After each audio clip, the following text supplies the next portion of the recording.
It's been 99 days since our last championship game, but the wait is finally over and the football is back. And it all begins with a short away trip to John Messino's old stomping ground as the Kassam Stadium plays host to Pompey. Wherever you're watching in the world, stay with us for the latest news, full build-up and analysis before that kick-off at 3 p.m. British summertime right here on Pompey Plus. So, great to have you with us. My name is George Wedlake. Can the perfect dress rehearsal carry over to the first performance as the curtain rises once again for Championship football? If you're watching us on social media, your coverage will end in just less than 30 minutes time.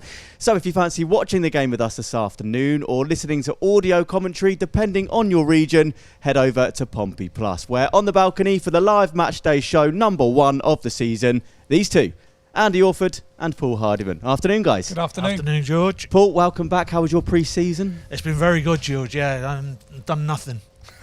That's what we want to hear. Some things never change.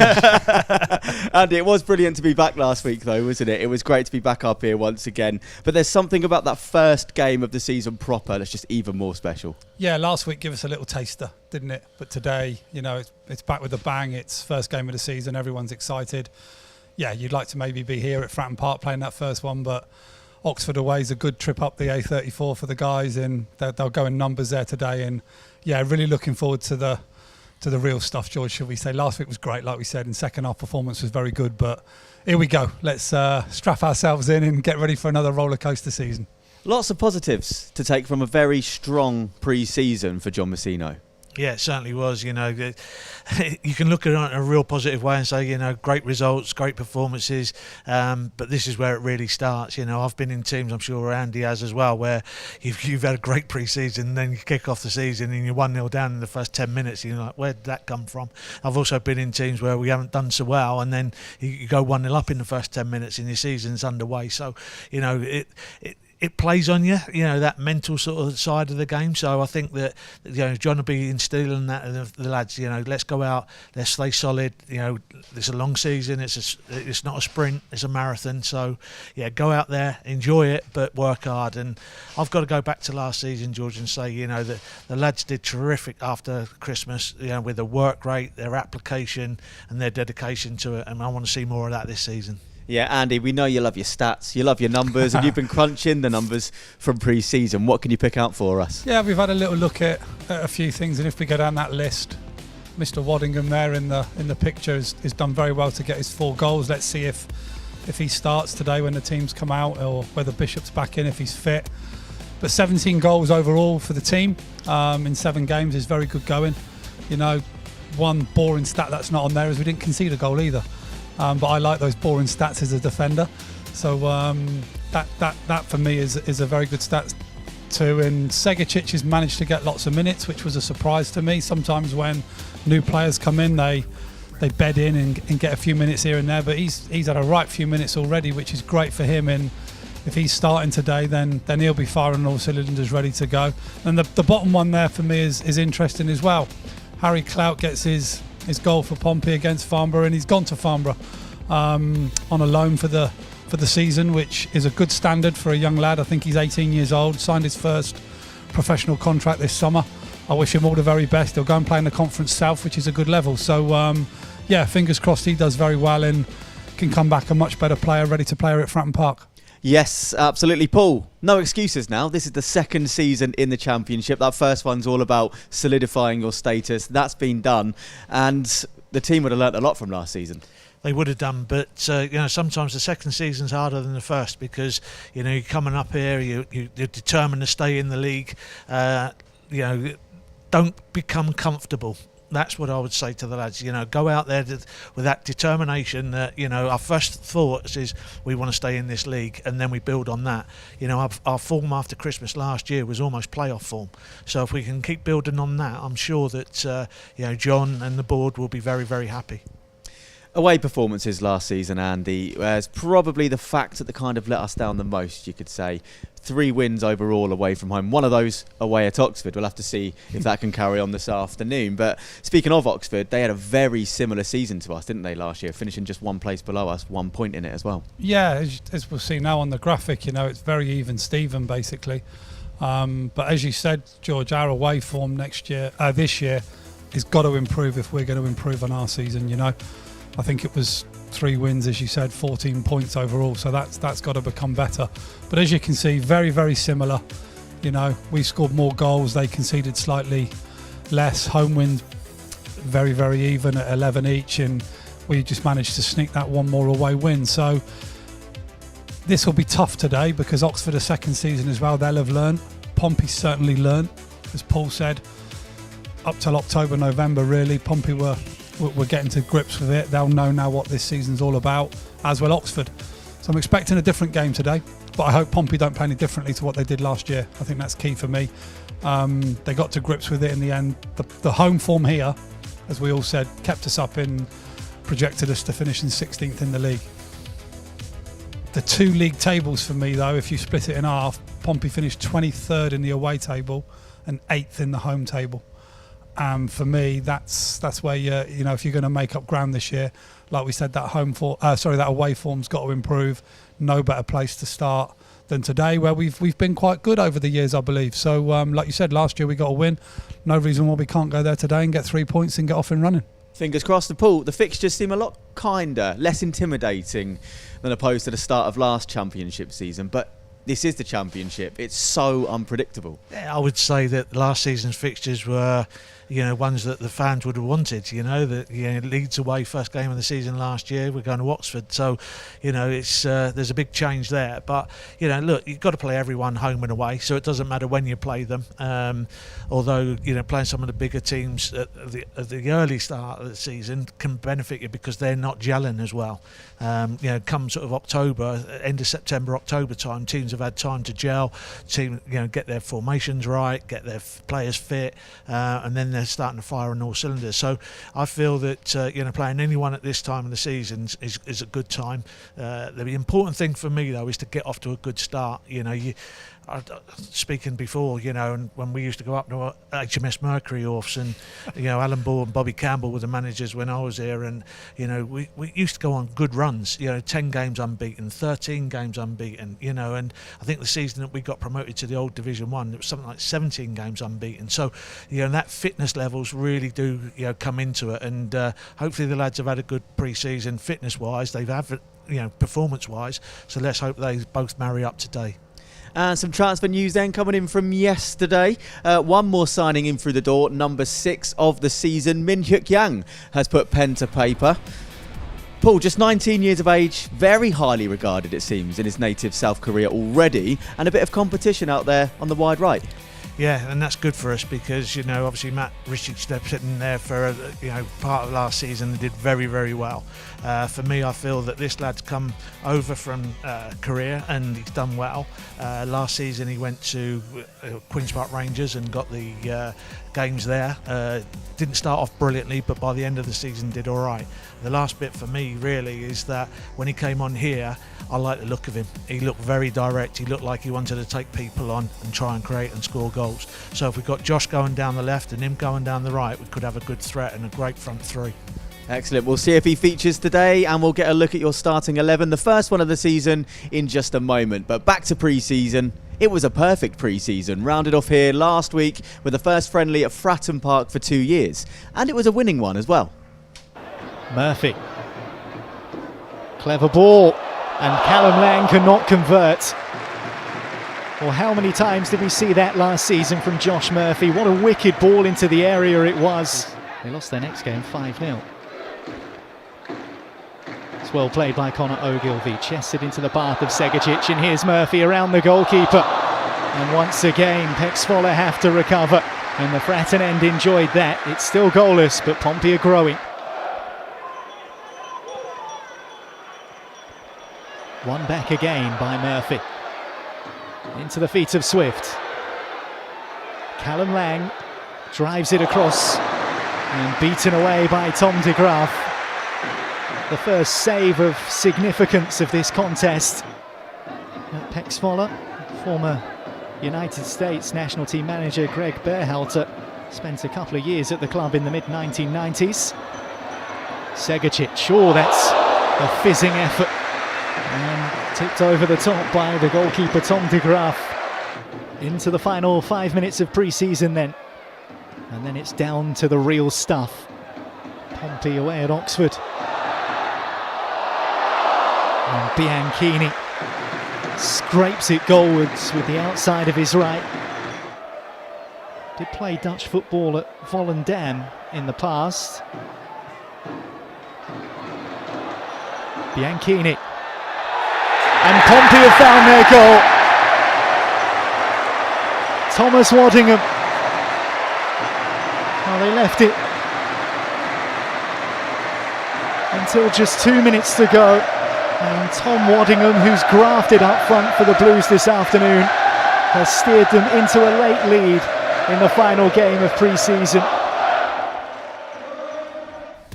So pre-season's done, on to the serious stuff. Time to kick off the championship. Your first starting 11 of the season, and Bishop starts, despite the talk in the week as captain up top.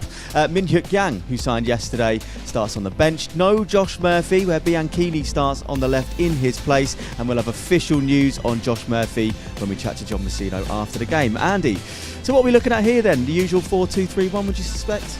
Yes, definitely the system will be what we expected it to be, as it says on the graphic there. I'm delighted Bishop's back, and as I just said, Waddingham's done great and got his 4 goals in pre-season, but I just think Colby gives you so much as a front man, a focus up the top there. The way we want to play, getting the ball into him and building off him basically. So for me, that's a massive plus. You know, John's done the smoke screen again and told us he's going to be out weeks. No, we don't know that. And here he is starting. So no, delighted with that. And the other one to point out for me, the back 5, I'm going to call it, the keeper and the back 4. The top 5 names there on that show. I don't believe they've ever started the same game together, and that shows you the problems we had last year in the defence. So I think if those 5 can stay fit and get a rhythm going and partnerships can be built, I think that's going to be positive. That would certainly be my choice of back 5. Swift coming into midfield, he's going to play a little bit deeper than maybe we imagined when he was brought in. I thought he was going to come in as a number 10, but it looks like he's going to come in as more of a number 8 and sit in there alongside Dazal.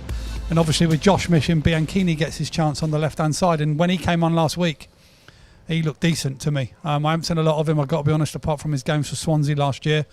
But yeah, he set the goal up, he looked a threat. So we'll miss Josh, of course we will. He's our standout player, but a good lad's coming in now and it's your opportunity. Go and seize that and keep the shirt. Conor Shaughnessy played his first 90 minutes against Pex Voller since the 17th of August. If you can cast your mind back to the Luton game, that's the first time he's played the full 90. What an asset it is to have players like him back again. Yeah, like Ulf just said, you know, having those 2 in the centre of your defence really helps. Williams, I really like him at right back, and Ogvi did well at the all last season. So really solid. Schmidt in goal. Back 5 looks good. Midfield is the area that you're going to, I think we're going to look at today. You know, you've got John Swift, who was on trial here when I was in the youth team, working with those lads at that age, under 12s and things. So it'd be interesting to see him. Dazal, have we got that competitiveness that we had with Freddie Potts in there from last season? I think we're going to miss that a little bit, but we'll see. There might be more creativity with Swifty in there. So, there's 3 debutants today, which is great because you've only got, 3 coming in. So there's a base of what was there last season, so build on what we did last season. Those players coming in, they'll want to shine today. They want to show the fans and also their players that they're playing with how good they are. And some new names on the bench as well. Luke LaRue, Mark Kojnowski, and as we said, Min Hyuk Yang. All 3 of those on the bench. We may see some of them later, but also you can add Iban Bowett to that list, can't you? Because he feels like a new signing as well. We haven't seen anything from him yet other than a little bit in pre-season. Yeah, he is a new signing really. Awful injury for the lad. We all felt for him last season when he got that knee injury from a freak training ground incident. So yeah, great for him to be back out there. Good cover to come in at centre half, and that was the area that was patched up so much last year. So like Paul said, to see Shaughnessy and Paul starting, then you've got the likes of Bowett and Matthews will be in around it as well. So yeah, there's decent cover there in that area, which is good, and it looks like that it's covered pretty much all over the pitch. He has scored 4 goals. When Colby doesn't play, Waddingham's done all right. you just wonder who's going to go and fill his boots on occasion. So that's why I'm delighted to see Colby back. But yeah, lots of cover on the bench, and I think there's an old saying, you're as good as what your bench is, and the bench looks very strong today, so fingers crossed we can get off to a decent start. Yeah, and we were going to talk about Colby Bishop today in a totally different light, saying how we're going to miss him for the first part of the season, but he's there, he's starting, he's up top on his own wearing that captain's armband. What a lift it is having Colby Bishop on the first game of the season, something we haven't had in the Championship yet, because you may remember he went through quite a lot last season, but now to have him back firing on all cylinders, hopefully getting a full season under his belt, that'll be something special. Yeah, it will be, and he was instrumental in changing those results as well. His hold-up play, his leadership up front, how he pressed, him, Matt and Josh, Langy in behind them. When those front four played, the intensity just lifted, and I'm expecting that again today. We need to be a pressing team, I feel. When we started last season, we were very passive. We almost dropped off to a mid-block, but as the season went on, we got more and more aggressive, and we benefited from it so much towards the end of the season, and that's where we started getting better away results. But our home form was fantastic, which we all know. So a quick bit of injury news then, a quick update. As I said, we were going to talk about Colby Bishop here, but he's starting today, so everything seems all right on that front. Harvey Blair, though, he's going to be out of action until at least October after this tackle in the final game of the season. Turned out to be much more severe than initially thought. It's a shame for him, isn't it, Andy? Massive, because he was doing all right in that game as well, sort of had a very stop-start season, and he walked off the pitch, and we just thought it was a dead leg or something that, had not too serious, but the end result is he's going to be out for a long time, and I do feel for that lad, like I did for Bowat last season. Young lads trying to make their way in the game, get a break, come into a club like Pompey, and you fall to injury, and it's frustrating. We've had injuries. I've had my fair share, as people know, and mentally it takes some getting over at times when you're young and you pick those types of injuries up. So they'll get the support they need from the club, I'm sure, and the medical staff at Pompey have been great with piecing people back together, so they'll get what they need. But yeah, it is disappointing for the young lad, because he was just starting to get going again, and I'd have liked to have seen a bit more of him this year. Absolutely. So that's the Pompey team discussed. Let's move on to the opposition, Oxford United, the home team today. Paul, you've been doing a bit of research on today's opposition. How are they looking? How has their transfer window been so far as well? Yeah, it's not too bad. I mean, they've brought in two players up front. Just looking there, Lancashire, the number 27 there, he's coming on loan from Tottenham, and interesting little story about him, because he started at Arsenal. He's from Hertfordshire. They sold him to Sheffield United, and he went up to Sheffield United and scored tons of goals and did really well for them. 38 goals, I think it was, in his 2 years in youth football up there, which really implemented Tottenham going and buying him and bringing him back down south. He's been in their under 21 teams, again scored 25 goals in 27 appearances or something. Played for England under 19s and under 20s, so he's done well there. Looks a goal scorer, but also has pace, has a little bit of a threat. 6'1", so he's a good size, and it'll be interesting to see how he goes against Poole and Shaughnessy as well, because two experienced players playing against a young lad, but he's certainly going to be a willing runner, so he's certainly one to look out for. Gary Rowett will always set his teams up not to get beat. I worked for him as a scout when he was at Birmingham, and his teams were very much regimented in 2 blocks of 4 defenders, 4 midfielders, shuffle and slide, be compact, don't let teams have too much opportunity to score and cross balls. So you know what you're going to get from an Oxford team managed by Gary Rowett. Thank you very much, Paul. So we've heard from these two. Get in touch with your thoughts today. What do you make of the lineup, the first one of the Championship season? If you want to get in touch on WhatsApp, it's 07457 413 694, and you can also scan that QR code on your screen, and is at Pompey on X.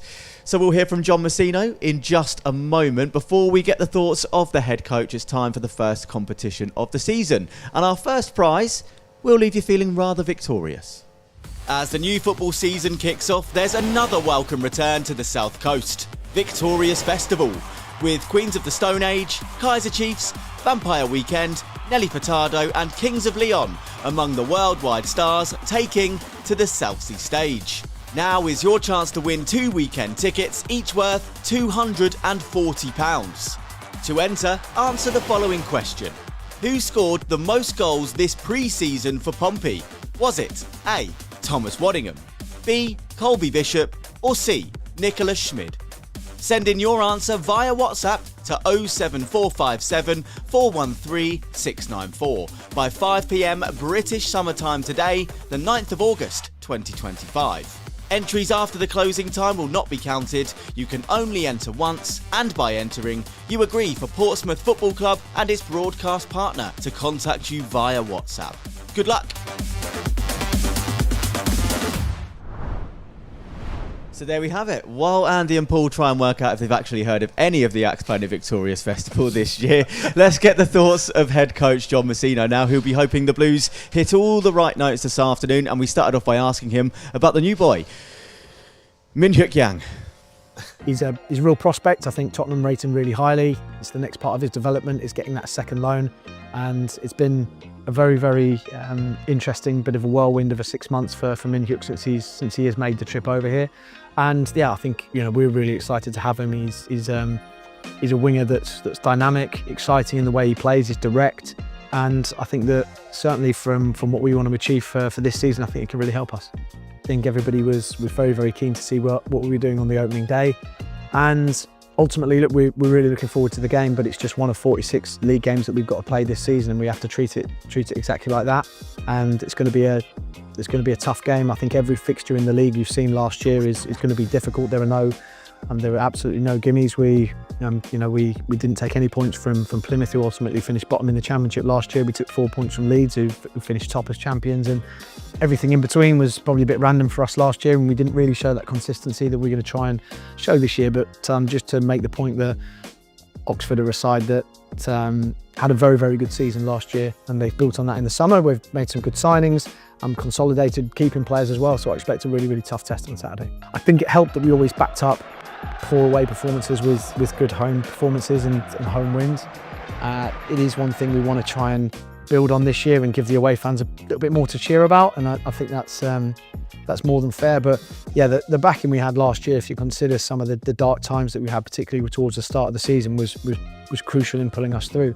No one gave up hope. I think everybody made sure that we stayed as steady as possible, and when we did get things going and when we got on a run, home or away, the backing was amazing. I think first and foremost, we want to be sat here and this time next year still in the league. That's the most important thing. We spent a lot of time getting here, and a lot of effort was spent last year trying to make sure we maintain that status. And what that's given us this summer is the ability to increase the budget, the ability to do work around the training ground, around Fratton Park, and add a real bit of quality to the squad and try and build from there. It's really important that we don't get too carried away with the back end of the season and think that we've cracked it at the level. We've got a hell of a lot of work to do to make sure that we do consolidate again in the Championship. And overall, I think improvement has got to be the aim this year. And that doesn't necessarily mean we have to finish higher than we did last year, but we have to be in a better position. And if we improve as a football club on and off the pitch, and we really strengthen, then at some point we know that we don't want to be in the Championship forever. We want to try and sort of push forward, but there is a rush, but there's no urgency. We don't have to do it next year. We don't have to do it the year after. But it's something that the football club has got ambitions to go and go again. But I think in order to do that, we need to stay in the league, consolidate, and make sure we build upon that. So just over 5 minutes until kickoff. Andy, John Messino talking there about what a good season would look like for Pompey. Do you agree with his assessment? Absolutely. He said there, if we don't finish above 16th, which is where they finished last year, anything above 16th this year for me represents improvement without a shadow of a doubt, and that's got to be the aim. If they can finish between 16th and 10th, I think you snatch your hand off now for that. Championship's going to be tougher. Your Wrexhams and teams like that have come up. Birmingham, it's going to be a tough league this year. Is the only thing I would say is we're used to it now. We took that first 10, 12 games last season to get it sussed out a little bit. But yeah, not just improving on the pitch as well, off the pitch. This place, it's going from strength to strength at Fratton Park. There has been stuff done at the training ground I know about, and they've got plans to do more. So can they, improve the academy as well in the ladies team as well? There's loads going on, George.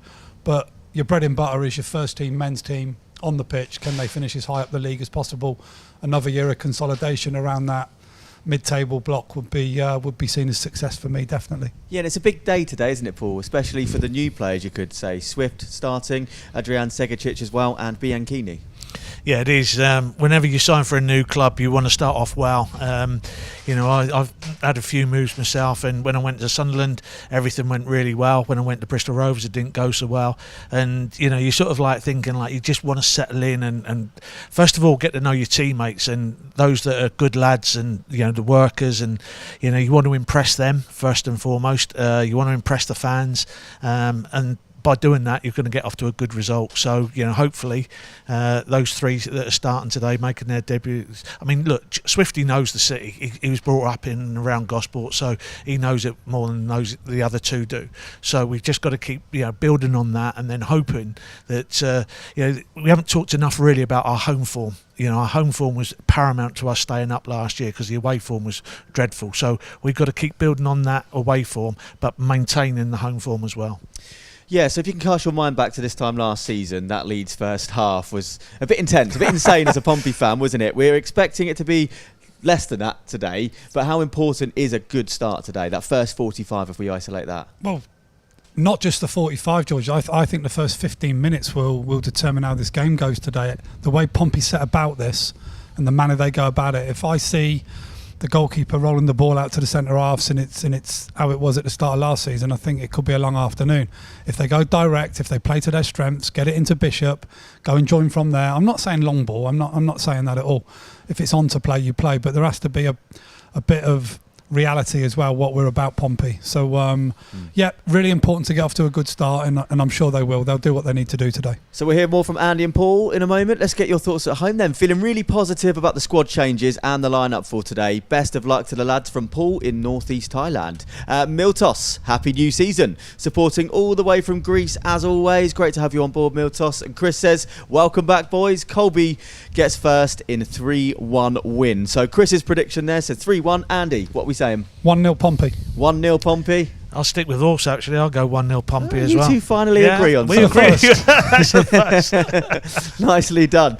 So that's pretty much it from now then, for us for now. If you're watching on social media, your coverage ends here. So if you want to watch the game with us, if you're overseas, get over to Pompey Plus. And if you're in the UK, as always, audio commentary is available for you right here as well. And we'll be back for you at half-time. But now it's time for Pompey to kick off their 127th season against the U's.